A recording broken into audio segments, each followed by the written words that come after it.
가을이 되면 갑자기 증가하는 환자가 있습니다. 바로 무릎 질환 환자인데요. 일단 날이 좋다 보니까는 산행도 하시고 또 야외 활동도 하시고 운동도 하시면서 무릎 부상이 생길 수 있다라는 거죠. 네, 그렇습니다. 계절이 바뀌면서 오히려 이렇게 관절에 문제가 생기는 경우들이 많이 있다고 하는데요. 네. 오늘은 무릎, 그 가운데서도 계절성 무릎 관리는 어떻게 해주셔야 되는지 자세하게 살펴보도록 하겠습니다. 네, 지금 스튜디오에 한의학 박사 최우성 원장 나와 있습니다. 안녕하십니까, 원장님? 네, 안녕하세요. 네, 사실 저도 얼마 전에 속리산을 좀 다녀왔는데 네. 이렇게 가을이 되면 어디론가 떠나고 싶은 마음이 들게 마련이거든요. 네. 그런데 실제로 이제 계절성 무릎 질환으로 병원에 찾는 분들이 많이 있다고요? 네, 맞습니다. 방금 네. 말씀해 주셨던 것처럼 요새 날씨가 정말 밖에 나가기 좋은 날씨죠. 네. 아무래도 바깥에 야외 활동을 많이 하시는 그런 상황들이 많습니다. 이렇게 활동들이 많이 늘어나면서 통증이 나타나는 경우도 있지만 의학적으로는 우리가 환절기라고 하죠. 아침과 그다음에 낮에 온도 차이가 많이 날 때 우리의 관절들이 문제가 더 발생하기 쉽고 이렇게 무릎의 퇴행성 관절염 같은 경우에는 날씨가 추워지면서 증상들이 더 많이 나타나는 경우가 많습니다. 네. 네. 근데 계절도 계절이지만 사실 50대가 넘어가면서는 무릎이며 허리며 좀 관절이 아프다 이렇게 말씀하시는 분들이 계시는데요. 그게 사실은 많이 사용하기 때문은 아닐까요? 네, 맞습니다. 많이 사용한다는 말이 네. 퇴행성 관절염의 가장 정답이라고 봐야 될 것 같은데요. 무릎의 퇴행성 관절염 같은 경우에는 전체 인구의 10에서 한 15% 정도 생각보다 많은 수치의 환자분들이 있어요. 그리고 그 10에서 15% 환자분들 중에서 80%의 사람들은 55세 이상의 환자분들이라고 보시면 될 것 같습니다. 다음 그림을 보시면 무릎 관절염이 조금 더 이해가 편할 텐데요. 네. 지금 왼쪽 편이 정상적인 무릎 관절이라고 보시면 될 것 같아요. 위쪽에 있는 뼈가 우리 대퇴골이라고 하는 허벅지에 있는 뼈, 네. 그다음에 아래쪽에 있는 뼈가 무릎 아래에 있는 정강이뼈라고 하는 경골이라고 합니다. 그 사이를 우리가 무릎 관절이라고 얘기를 하는데요. 정상적인 관절에서 중간 부분 보시면 뭔가 조각들이 조금씩 떨어져 나가는 부분들을 볼 수가 있을 거예요. 저 하얀 거 말씀하시는 거죠? 정확하게는 이 부분들을 우리가 골연골이라고 하는데 내가 좀 많이 걷거나 아니면 많이 사용을 하거나 아니면 부적절한 운동을 하거나 이런 상황들에서 끝에 있는 골연골들이 떨어지면서 염증 반응이 시작되는 것들을 우리가 퇴행성 관절염이라고 얘기를 합니다. 가장 오른쪽 편에 보면 뼈와 뼈가 거의 붙어 있는 부분들을 볼 수가 있는데 네. 퇴행성 관절염의 거의 말기 쪽으로 가면 뼈가 자라나고 서로 부딪히게 되면서 극심한 통증을 가지고 오게 되죠. 좀 붉은색 장면이 이제 통증이 오기 때문에 네. 저렇게 붉게 표시가 되어 있나 보네요. 맞습니다. 보통 이제 말씀을 하시는 염증이라고 얘기를 하죠. 일반적인 병원에 가면 우리가 염증 때문에 통증이 있다라고 말씀을 하시는데 그 염증 중에서 퇴행성 관절염에서 나타나는 그 빨간색 부분들의 통증. 그리고 안쪽에서 이제 염증이 발생을 하면서 주변 조직들을 녹여내는 손상되는 과정들이 있어요. 네. 이게 퇴행성 관절염의 가장 큰 통증의 원인이라고 보시면 될 것 같습니다. 그렇군요. 근데 또 얘기를 들어보니까 무릎에 이제 발생하는 관절염들이 다 퇴행성 관절염은 아니다 이런 말씀도 하시더라고요. 네, 좋은 말씀이세요. 네. 우리가 관절염이라고 하면 흔하게 또 얘기 들어보셨을 겁니다. 류머티스성 관절염이라는 단어가 있습니다. 퇴행성 관절염이랑 류머티성 관절염이랑 크게 좀 차이가 있다라고 보셔야 될 것 같은데 류머티스성 관절염은 우리 몸의 면역 체계에 문제가 생겨서 내 몸 전신의 관절에 통증이 나타나는 것들을 얘기를 합니다. 네. 결국 이제 면역계의 세포가 교란이 돼서 내 몸의 정상적인 세포들을 자가 면역성 질환이라고 하는 과정 중에서 내 몸의 세포들을 공격하는 것들을 류머티성 관절염이라고 얘기를 하는 거고요.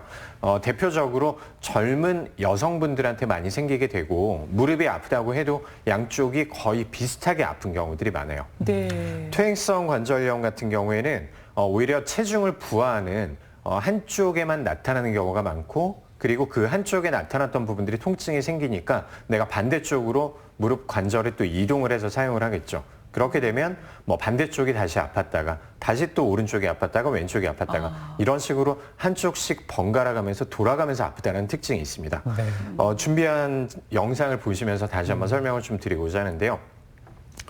지금 방금 말씀드렸던 류머티성 관절염 같은 경우에는 뼈가 주저앉거나 아니면 안쪽에 닳아서 없어지거나 이런 부분들이 크지는 않아요. 전체적인 관절에 전신 반응을 나타내는 게 류마티성 관절염의 특징이라고 보시면 될 것 같고요. 네, 1번 관절이고요. 그다음에 오른쪽의 퇴행성 관절염 같은 경우에는 지금 오른쪽에 보시는 것처럼 바깥쪽 부분들은 안쪽에 관절 연골이 들어가야 될 부분들이 아예 붙어 있는 것들을 볼 수가 있습니다. 퇴행성 관절염이 좀 많이 진행이 된 부분들이라고 보시면 될 것 같은데 네. 결국 내가 많이 쓰거나 아니면 노화가 진행됐을 때 나타나는 것들이 퇴행성 관절염이라고 보시면 될 것 네. 같습니다. 네.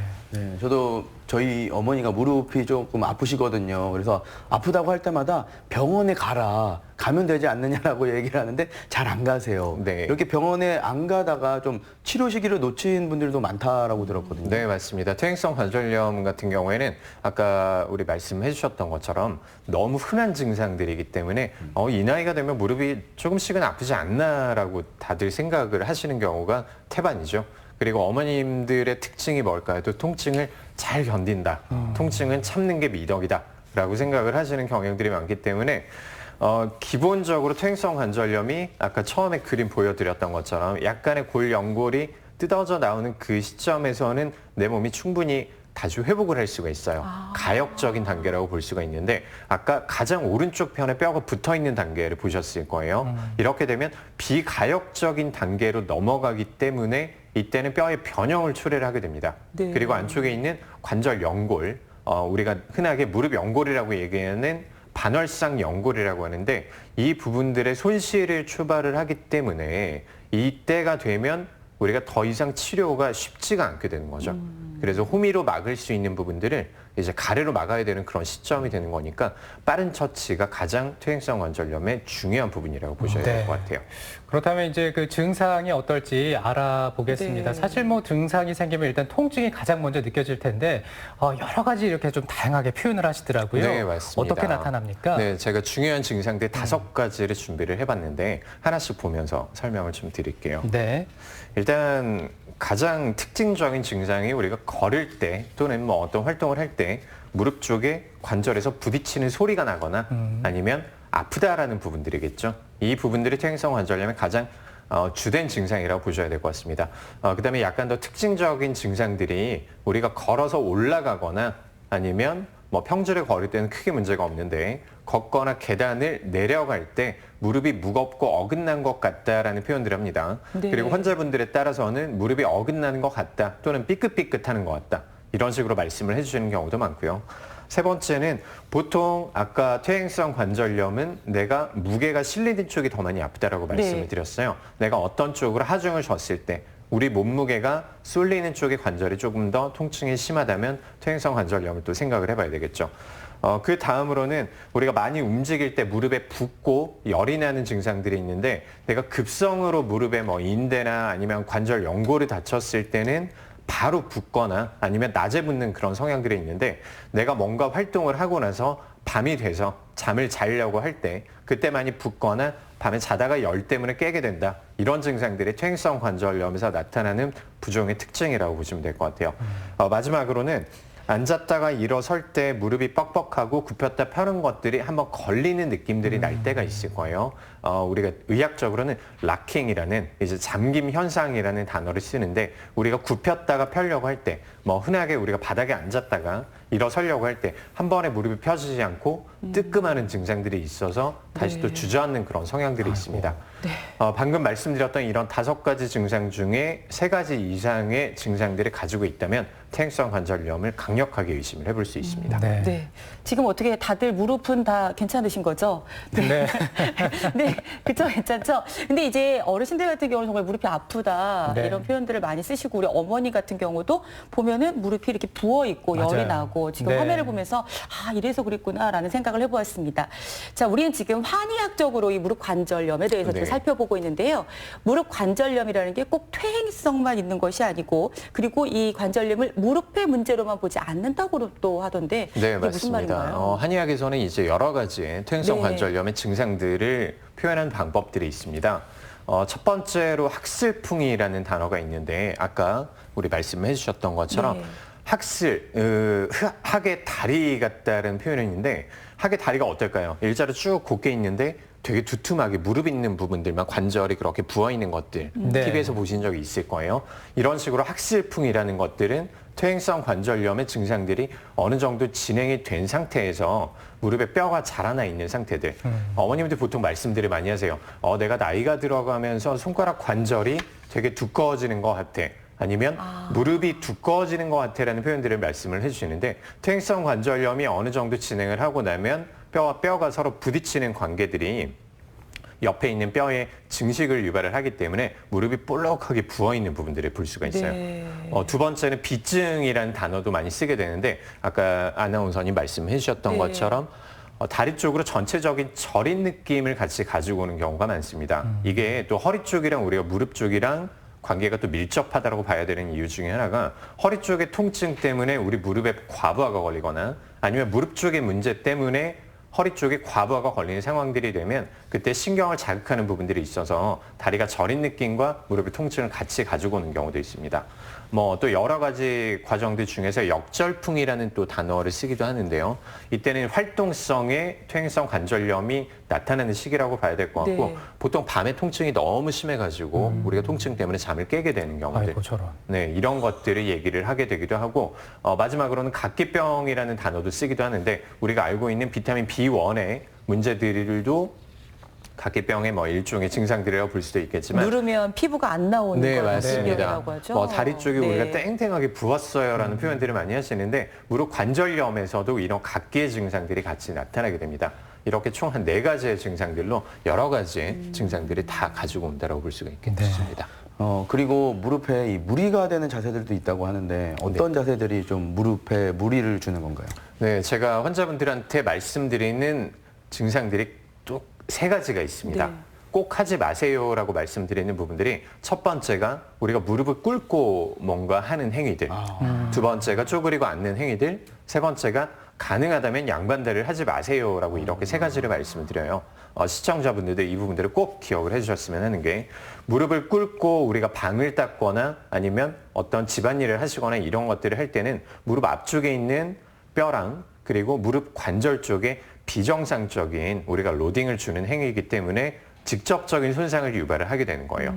쪼그리고 앉는 것도 집에서 되게 많이 하실 겁니다. 우리가 집안일을 하시거나 아니면 하다못해 화장실에서 머리를 감을 때 특히 여성분들은 쪼그리고 앉아가지고 뭔가 손빨래를 하시거나 이런 부분들 많이 하시죠. 네. 이때도 무릎이 과도하게 굽혀진 상태에서 장시간 힘을 주는 자세가 되기 때문에 무릎에 관절 쪽에 무리를 많이 주는 거예요. 세 번째가 양반다리라는 부분들이 있는데 양반다리 자체가 크게 나쁘다기보다는 결국 우리가 좌식 생활이 퇴행성 관절염의 가장 큰 원인 중에 하나라고 보셔야 되거든요. 그래서 가능하다면 우리가 의자를 사용을 한다든지 바닥에 앉기보다는 소파에 앉는 버릇들을 네. 들인다든지 이런 방식으로 무릎 관절을 잘 유지를 해주시는 게 좋습니다. 네. 요즘 그래서 식당에서도요 좌식이 아니라 네. 이제 의자에 앉아서 식사하실 수 있는 문화가 이제 조금씩 달라지고 있잖아요. 그렇습니다. 이런 건 참 관절염은 참 바람직한 것 같습니다. 그렇습니다. 지금 말씀해 주시는 걸 들어보니까 일단 그 무릎에 영향을 주는 것이 이제 자세도 있고 계절도 있고 나이도 있음을 알 수가 있습니다. 정말 네. 다양한데요. 지금부터는요, 이 그 무릎이 아파서 고생하고 있는 시청자 한 분 있다고 해서 전화 연결을 해둔 상태입니다. 한번 만나보겠습니다. 안녕하십니까? 안녕하세요. 아니요, 젊으신데요? 네. 네, 제가 얼마 전에 네. 친구들과 함께 등산을 다녀왔는데요. 네, 말씀해 주세요. 네, 올라갈 때는 잘 올라갔는데 내려올 때 다리에 힘이 확 풀리더라고요. 그러면서 발을 잘못 디뎠는지 그때부터 무릎이 쑤시는데 며칠 지나면 괜찮아지겠지 했는데 아직도 아프거든요. 괜찮은 걸까요? 지금 퇴행성은 아니신 것 같고요. 어때요? 가능성은 있습니다. 제가 목소리를 들어보니까 되게 젊으신 여성분인 것 같기는 한데 방금 특징적인 증상 한 가지를 말씀을 해주셨어요. 이제 올라갈 때는 괜찮았다가 내려올 때 갑자기 다리에 힘이 풀렸다라고 말씀을 해주시는데 이게 전문 용어로 우리가 기빙웨이라고 얘기를 합니다. 무릎에 우리가 내려올 때는 허벅지 뼈와 그다음에 경골뼈가 이렇게 살짝 눌리는 상황들이 되겠죠. 특히나 등산 같은 경우에는 한 발 한 발 내딛기 때문에 네. 순간적으로 왼쪽에 한 번, 오른쪽에 한 번 이런 식으로 무릎 관절 쪽에 무리를 주게 돼요. 이때 내가 안쪽에 손상이 있게 되면 무릎의 관절에 무리를 줄 때, 부하를 줄 때 순간적으로 통증 때문에 내 몸에서 여기 힘을 풀썩 빼버리게 됩니다. 이걸 우리가 회피 자세라고 얘기를 하는데 이런 증상들이 퇴행성 관절염의 가장 독특한 증상들 중에 하나예요. 그래서 환자분들이 대부분 계단을 내려갈 때 통증들이 되게 심하다라는 부분들을 말씀을 해주셨는데 이런 통증들이 우리가 어느 정도 손상이 크게 나타나지 않으면 한 이틀, 3일 정도 통증이 지속되고 금방 또 좋아지는 게 이제 원칙인데 아까 전화해 주셨던 분께서는 아무래도 통증이 며칠 이상 계속 이어지는 거기 때문에 일단 안쪽의 상황들을 한번 검진을 해볼 필요는 있을 것 같아요. 혹시 더 궁금한 거는 없으세요? 네. 그런데 이게 이렇게 그냥 두면 나중에 무릎 망가질 수도 있다고 하던데 정말 그런가요? 그럴 수도 있지 네. 않을까요? 괜찮나요? 네, 이렇게 물어보시는 것들을 봐서는 뭐 바로 조처를 취하실 것 같기는 한데 맞는 말씀이에요. 아까 제가 초반에 말씀드렸던 것처럼 지금은 관절 연골에 그리고 골 연골에 가벼운 손상일 가능성이 높습니다. 아직까지는 우리가 나이대도 되게 젊고 퇴행성이 많이 진행했다라고 볼 수는 없는데 이 부분들의 상처를 방치를 하게 되면 낫지 않은 상태에서 겉만 나은 상태가 되니까 다시 또 찢어질 때는 부하를 줄 때는 더 크게 찢어질 가능성이 높아요. 그래서 더 이상 미루시지 말고 가까운 병원 그리고 한방병원 꼭 한번 찾아보시기 바랍니다. 네. 자, 젊으셔서 다행이시긴 한데요. 그래도 혹시 무릎이 망가지면 안 되니까 치료를 빨리 받으시길 바랍니다. 네, 감사합니다. 네, 네, 감사합니다. 고맙습니다. 네. 자, 이렇게 시청자 한 분을 만나봤는데요. 사실 뭐 이렇게 이 무릎 질환이 있을 때 우리가 또 방치를 하게 되면 관절염으로까지 이어질 수 있다라고 얘기를 네네. 하더라고요. 근데 우리가 이제 급하면 약을 찾게 되잖아요. 네. 한의학적으로는 어떻게 접근을 하는지 궁금한데 시간 관계상 좀 간단히 좀 네. 부탁드립니다. 네. 한의학적으로는 우리가 통증과 그다음 관절 연골의 재생을 촉진을 하게 되는데요. 통증을 잡기 위해서는 한방에서 사용하는 약침이나 벌침을 추천해 드립니다. 네. 강력한 염증을 진통시켜주는 그런 작용들이 있고요. 그리고 한약들을 통해서 우리가 손상된 관절 연골이나 그다음에 뼈의 재생들 이런 부분들이 치료를 하게 됩니다. 네. 네. 그리고 이 무릎이 식습관도 굉장히 중요하다라고 들었거든요. 네, 맞습니다. 근데 아무리 생각해봐도 이 무릎이랑 식습관이랑 좀 무슨 상관이 있는지 궁금하거든요. 네. 그러니까요. 두 가지로 생각을 해볼 수가 있는데 결국 무릎 관절이라는 것들은 우리 몸의 체중의 70%를 부하를 해주는 관절들이에요. 그래서 가장 사실은 중요한 부분들 중에 하나가 무릎 관절염의 환자분들은 체중 조절을 신경을 좀 더 많이 써줘야 돼요. 그리고 두 번째는 우리가 되게 맵고 짜고 조미료가 많이 들어간 것들 이런 부분들은 염증 반응을 더 많이 생성을 시킬 수 있으니까 이런 부분들도 네. 퇴행성 관절염 환자분들은 조심하셔야 됩니다. 네. 너무 짜거나 매운 거 피하시는 게 좋네요. 간단한 운동법 좀 소개해 주시겠습니까? 네. 기본적으로는 수영이나 자전거 타기가 가장 좋은데요. 네. 간단하게 집에서 할 수 있는 운동들은 우리가 다리를 쭉 펴고 소파에 올려놓거나 아니면 의자에 올려놓은 상태에서 등척성 운동이라고 해요. 허벅지에 힘을 꽉 주고 네. 한 10초 정도 그리고 다시 또 힘을 풀고 벌써 그리고 다시 또 힘드네요. 힘을 주고 풀고 이렇게 등척성 운동을 아. 추천해 드립니다. 네. 네. 오늘은 무릎 건강 관리법에 대해서 좀 살펴봤습니다. 한의학 박사 최유성 원장과 함께했습니다. 오늘 말씀 고맙습니다. 네. 고맙습니다. 네. 안효선 리포터도 고생 네, 많으셨습니다. 수고하셨습니다. 자, 오늘 화요일 우리 지역에는 어떤 행사들이 더 있는지 살펴보겠습니다. 네. 2019-2020 사랑의 연탄 나눔 운동이 괴산군 여성회관에서 오전 11시에 있습니다. 2019 오송 화장품 뷰티 산업 엑스포 개막식이 청주시 오송역 일원에서 오후 3시에 있습니다. 2019 아시아 조종 선수권 대회 개회식이 충주시 탐금호 국제조정경기장에서 오후 4시부터 열립니다. 인형극 직진은 내 친구가 제천문화회관 대강당에서 오전 11시부터 공연됩니다. 이어서 수요일 내일 예고해드리겠습니다. 투데이 브리핑 시간에는 보도국의 박원 기자와 함께 한 주의 이슈를 살펴보겠습니다. 시장에 가자. 이번 주에는 충주 무역시장을 찾습니다. 흥이 넘치고 장 보러 갈 수 있는 가요가 준비되어 있고요. 그리고 시장 속 숨겨진 맛집을 소개해드리는 시장 고고 내일 만나주세요. 술을 마신 다음 날 우리가 숙취 해소를 하기 위해서 땀을 뻘뻘 흘리면서 운동을 하게 되는 경우 종종 있는데요. 근데 이렇게 하게 됐을 때 이게 좀 무리하게 되면요.